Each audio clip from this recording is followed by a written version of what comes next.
The Magdalene Laundries, also known as Magdalene asylums, were mostly Catholic institutions that operated from the 18th to the late 20th centuries, ostensibly to house fallen women. The term referred to female sexual promiscuity or work in prostitution, young women who became pregnant outside of marriage, or young girls and teenagers who did not have familial support.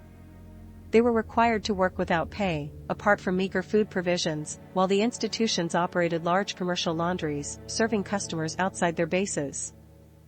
Ireland's Catholic-run Magdalene asylums survived the longest and were quietly supported by the state, and operated by religious communities for more than 200 years. Many of these laundries were effectively operated as prison workhouses. The strict regimes in the institutions were often more severe than those found in actual prisons, including starvation and rampant sexual assault from priests. This contradicted the perceived outlook that they were meant to treat the women as opposed to punishing them. A survivor said of the working conditions that the heat from steaming water was unbelievable, and most women had scars and welts in their arms. Inmates were required to work from dawn till dusk, primarily in laundries, since the facilities were self-supporting. Laundries such as this operated in the United Kingdom, Ireland, Sweden, Canada, the United States, and Australia for much of the 19th and well into the 20th century, the last one closing in 1996.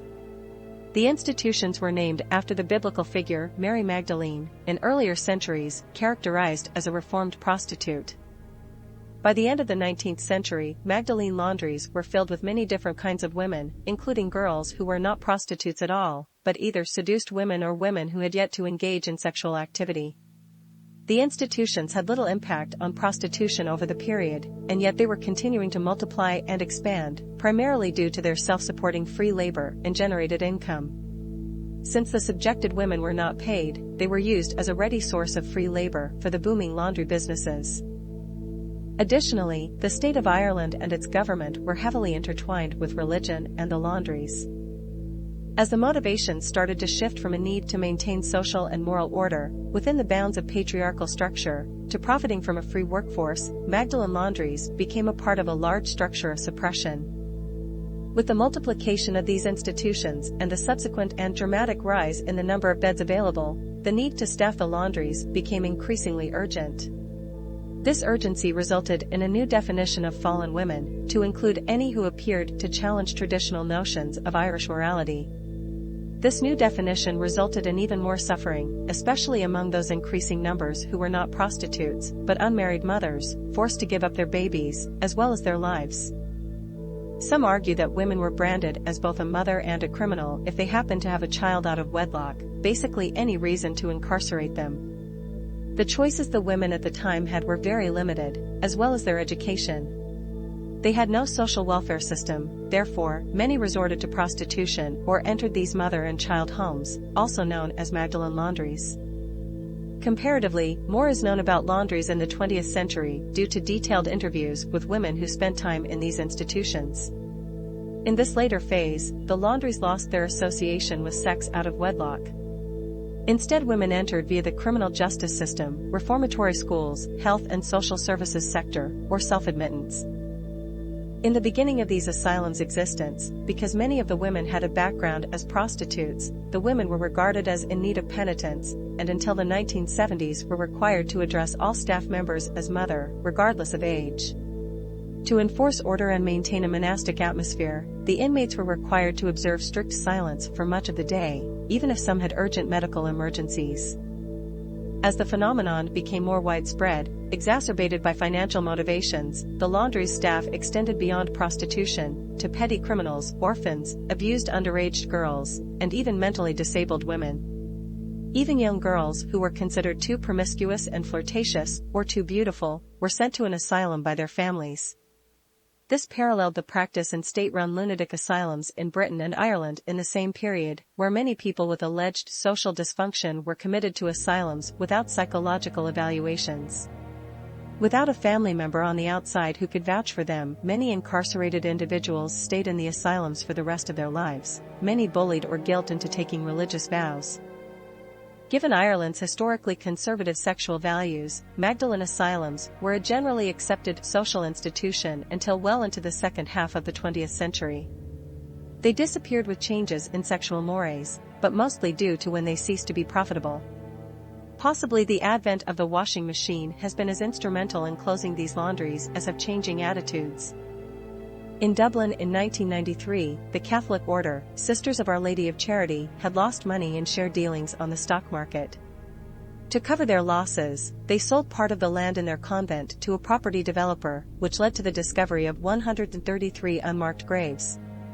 The Catholic order arranged to have the remains cremated and reburied in a mass grave, splitting the cost of the reburial with the developer, who had bought the land. It later transpired that there were 22 more corpses than the Catholic order had applied for permission to exhume, and death certificates existed for only 75 of the original 133, despite it being a criminal offense to fail to register a death that occurs on one's premises. In all, 155 corpses were exhumed and cremated. Though not initially reported, this eventually triggered a public scandal, bringing unprecedented attention to the secretive institutions. In 1999, former asylum inmates gave accounts of their treatment, who testified to continued sexual, psychological and physical abuse while being isolated from the outside world for an indefinite amount of time. Allegations about the conditions in the convents and the treatment of the inmates were made into a 2002 film, The Magdalene Sisters. A number of campaigns and remembrance services have been undertaken to request the identification and reburial of those buried in mass graves. In the early 1940s, some Irish state institutions, such as the Army, switched from commercial laundries to institutional laundries like the Magdalene. At the time, there was concern that workers in commercial laundries were losing jobs because of the switch to institutional laundries. The Minister for Defense said the contracts with the Magdalene Laundries contain a fair wages clause, though the women in those laundries did not receive wages. The Irish Times revealed that Guinness Brewery, Dr. Stephen's Hospital, the Bank of Ireland, the Department of Defence, the Departments of Agriculture and Fisheries, and several golf clubs and leading theatres and hotels used the Magdalene Laundries. This was unearthed by a young Irish filmmaker who directed and produced a documentary, The Forgotten Maggies.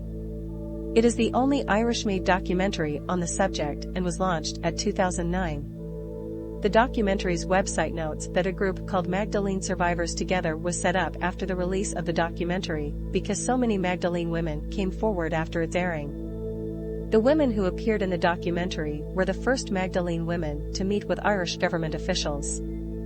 They brought national and international attention to the subject. In 2013, two Catholic nuns who worked in the laundry gave an interview for RT Radio 1 under conditions of anonymity. They described the Irish media coverage of the abuse at the laundries as one-sided and anti-Catholic. They displayed no remorse for the institute's past, noting that they were providing a service. As they put it, a free service for the country. Bill Donahue, president of the US-based Catholic League, called the accusations a lie, but alleged that the women in the asylums were all prostitutes, unmarried women, and those who gave birth out of wedlock. Donahue continued that the laundries were a realistic response to a growing social problem of prostitution. Since 2001, the Irish government has acknowledged that women in the Magdalene Laundries were victims of abuse. However, the Irish government has resisted calls for investigation and proposals for compensation. In contrast to these claims, evidence exists that Irish courts routinely sent women convicted of petty crimes to the laundries, and the government even awarded lucrative contracts to the laundries, without any insistence on protection and fair treatment of their workers. Irish state employees helped keep laundry facilities stocked with workers, by bringing women to work there and returning escaped workers.